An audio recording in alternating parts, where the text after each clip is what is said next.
Mga kwentong pambata. Ang Mind Reader. Ito si Thea. Sige, matapang na lalaki. Saan mo itinago ang pera? Anong pera, ha? Isang mind reader si Thea na empleyado ng federal na pamahalaan para sa dalubhasang pagtatanong ng mga kriminal na kahit normal na investigador ay hindi magawa.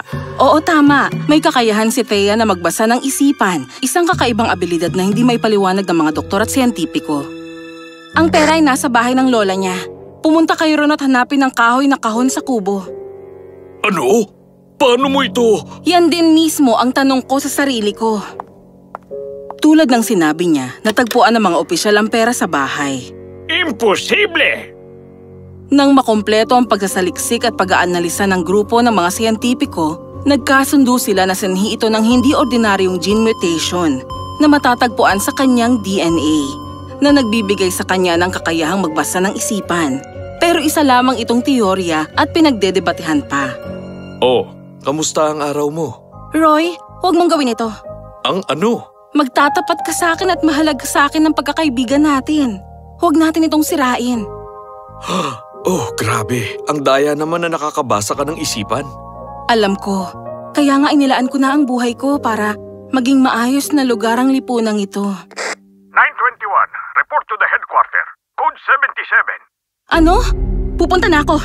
Pasensya na, Roy. Aalis na ako. Ano ito, Officer Barton? Simula nung isang buwan, isang bagong kriminal ang lumitaw. Isang kriminal na walang katulad. Matalino siya, magaling at napakatugso. Hindi namin siya mahuli-huli. Anong nagawa niya? Ang itanong mo, ano pang hindi niya nagawa? Para simulan, inubos niya lang naman ang laman ng vault ng State General Bank. Tuso ang pagkakagawa niya rito na hindi man lang nalaman ng bangko na may magnanakaw. Hanggang sa pagtatapos ng araw, nang pumunta sila sa vault upang maglagay ng pera. Pangalawa, ninakaw niya ang kilalang Michael Lawrence painting sa isang pagtitipon na dinaluhan ng daan-daang katao. Paano niya ginawa ito? Walang nakakaalam. At marami pang iba. Ito. Ang tawag namin sa kanya ay Chameleon. Isang bata mula roon sa party ang nakakita sa isang lalaking tumakas mula sa balkonahe. Nagpatulong kami sa kanya at nakuha ito. Ayos ito. Hindi. Ayon dito ay nag-iwan siya ng mga clue para sa susunod niyang pagnanakaw. Ano? Oo, na-decode na ito ng mga agent natin kanina pa. Mukhang ang korona ng Reyna ang susunod niyang puntiriyang nakawin. Ano? Di ba dapat nandun tayo? Naka-high alert na ang mga opisyal natin. Mahuhuli natin siya ngayon. At kapag nagawa natin, kailangan mong makuha lahat ng impormasyon mula sa kanya. Areglado po. Tingnan natin kung gaano siya katalino. Alpha to Charlie. All clear dito. Over. Bravo to Charlie. All clear dito. Over. Delta to Charlie. All clear dito. Over. Charlie to all teams. Activating laser barrier. Ngayon, saan kaya siya manggagaling?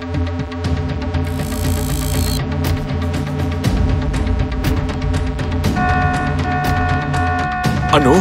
Alpha, Bravo, Delta, anong nangyayari? Nagmadaling nagpunta sa laser beam room ang mga security officer at nakitang wala na rin ang corona. Ayun! 1710, emergency. Calling for aerial backup. Pero huli na ang lahat dahil nakatakas na at nakalayo na ang Chameleon. Imposible! Napakagaling ng lalaking ito. Officer Barton, sir. Sa wakas, nagawa na po namin i-render ang digital sketch niya. Papunta na ako. Anong nakuha natin? Ang suspect na kinikilalang si Frank Palmer, lalaki, 23. Address, Southwest Valley. Nagtatrabaho sa laundry. Arestuhin niyo siya ngayon din. Dalhin niyo rito. Yay! Talaga namang napakabuti mong tao, Frank. Salamat po, Miss Betty. Susubukan ko. Marami na silang paghihirap. Nasa atin na siguraduhin hindi na mauulit yun. Heto, kunin nyo. Napakalaking donasyon nito. Oras na para makapag-aral silang lahat. Babalik ako sa susunod na buwan. Itaas mo ang mga kamay mo at ipakita mo sa amin ang mga ito. Anong nangyayari? May karapatan kang manahimik. Ano mang sasabihin mo ay maaaring magamit laban sa'yo sa korte. Inaresto si Frank at dinala sa punong tanggapan. Siya na ba yan? Oo, napakakalmado niya. Para bang wala siyang kinatatakutan. May sinabi na ba siya? Wala, kaya kailangan mo nang pumasok. Sige po. Hello, Mr. Frank Palmer. Hi, nasabi ko na sa kanila na... Ayos lang yun. Hindi naman ito magtatagal. Nasaan ang korona ng Reyna? Hindi ko alam kung nasaan ito, okay? Nagulat si Thea. Sa unang pagkakataon sa buhay niya, may isang taong hindi niya kayang basahin ng isipan. Imposible! Ang alin? Wala. Salamat sa oras mo. Pumunta ang gulat na si Thea kay Officer Barton at sinabi niyang hindi niya mabasa ang isip nito. Pero lagi mong nagagawa ang mga ito. Oo, alam ko. Iniisip mo ang chicken sandwich ngayon habang nag-uusap tayo. Pero ang lalaking yun, hindi ko kayang... Tiningnan namin ang bahay niya. Wala kaming nakita. Isang bank account lang nakakaunti ang lamang pera.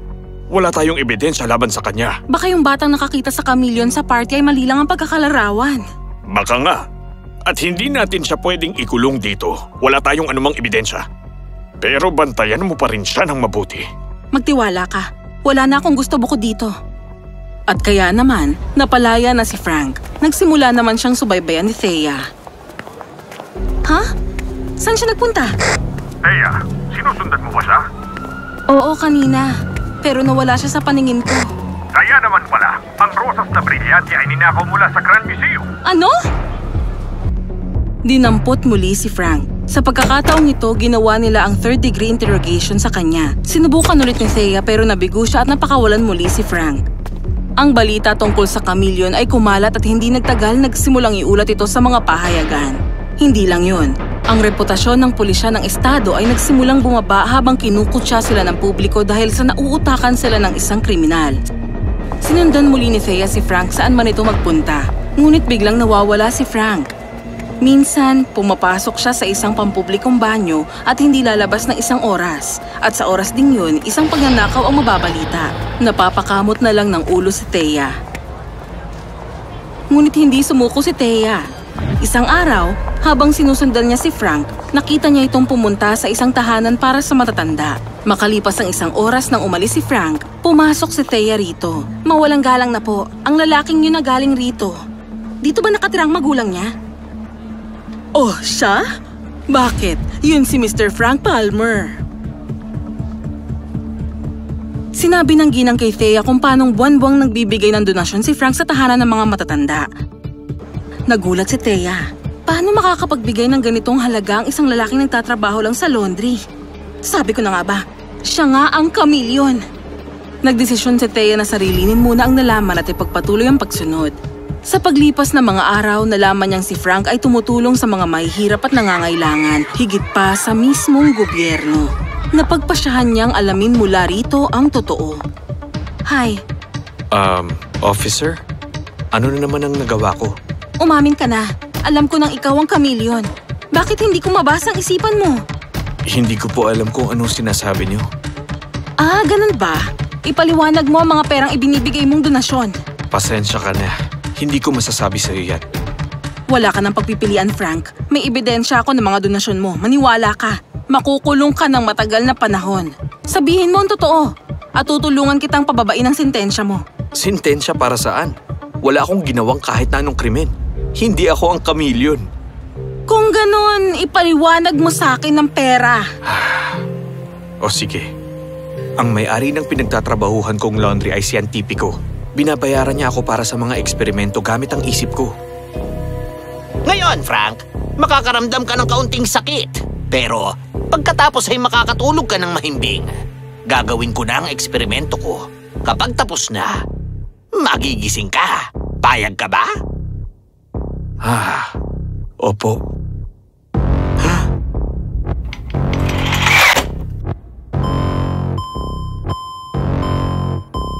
Ano? Bata pa ako nang mamatay ang mga magulang ko. Napakahirap ng buhay ko. Kaya sinabi ko sa sarili kong tutulungan ko ang mahihirap at kapuspalad. Si Dr. Kangaroo ang tumutulong sa aking magkapera, kapalit ng pag-eeksperimento niya sa akin. Pero wala akong ninanakaw na anuman. Nagulat si Thea. Ngayon, napagdudugtong-dugtong na rin niya sa wakas sa mga pangyayari. Salamat sa iyo, Frank, sa pagiging tapat. Kita ulit tayo. Bumalik si Thea sa punong tanggapan at sinabi ang lahat kay Officer Barton. May mas malaking nasa likod nito. Sundan natin siya doon sa laundry. At yun na nga ang kanilang ginawa. Nang marating ni Frank ang laundry, pumasok siya sa loob ng lihim na pintuan kung saan naghihintay si Dr. Kangaroo. Huli ka ng dating! Pasensya na po, may nangyari lang. Ayos lang, maupo ka! Naupo si Frank at nang isuot na ng doktor ang helmet sa kanyang ulo, biglang kumalabog ang pintuan. Pulis ito! Freeze! Itaas mo ang mga kamay mo ngayon din! Ano? Pinag-eeksperimentuhan mo palang mga tao, ha? Alam mo bang iligal ang ginagawa mo? Hindi naman to nakakasama. Thea, Lumapit si Thea sa kanya at sinimulang basahin ang nasa isip niya. Nagulat siya sa nalaman. ano ito? Ginamitan ng taong to si Frank ng hipnotismo gamit ang aparatong yan. Meron itong mga electrode na kumukuha ng mga signal ng neuromuscular at pinagdudugtong ang mga ito para mapasunod niya itong si Frank. Pinabuti rin niya ang kanyang pandamang artipisyal at dahil doon ay lumakas ang kanyang mga kakayahan. At kaya, sinusunod ni Frank ang utos na nakatanim sa kanya. Kapag tapos na ang lahat at nakumpleto ng pagnanakaw, babalik siya at uupo na ulit. Kinukuha ng doktor ang bagay mula sa kanya at itinatago sa lihim na damitan. Tapos, sa kanya ibabalik ang malay ni Frank. Matapos niyang burahin sa isip nito ang lahat ng mga nangyari habang nasa ilalim siya ng hipnotismo. Ano? Oo, ang alam mo nandito ka lang. Pero ang totoo, ginagamit kanyang kasangkapan para sa pagnanakaw niya. Hindi ka panipaniwala. At yun ang dahilan kung bakit hindi ko mabasa ang nasa isip mo dahil wala kang naaalala nito. Imposible! Paano ninyo ito? Ipapaliwanag na lang namin sa kulungan ng lahat. Tayo na! At kaya, ang masamang si Dr. Kangaroo ay inaresto at sinara na ang kanyang laboratorio. Idineklarang inosente si Frank at inalok siya ng trabaho ng estado bilang opisyal ng kapulisan dahil sa kanyang pagtulong sa mahihirap. Maraming paraan para makatulong sa lipunan natin. At ngayon na ang oras para ipakita mo ito. Salamat, Thea. At sa kauna-unahang pagkakataon, nabasa ni Thea ang kanyang isipan. May gusto siya sa akin. Ano? Wala ito. Gusto mo bang magkape tayo? Naging magkaibigan sina Frank at Thea. At di nagtagal ay nahulog ang loob nila sa isa't isa. At magkasama nilang nilabanan ng krimen bilang sina Chameleon at ang Mind Reader. Na ginagawang mas ligtas ang lipunan sa bawat paglipas ng araw.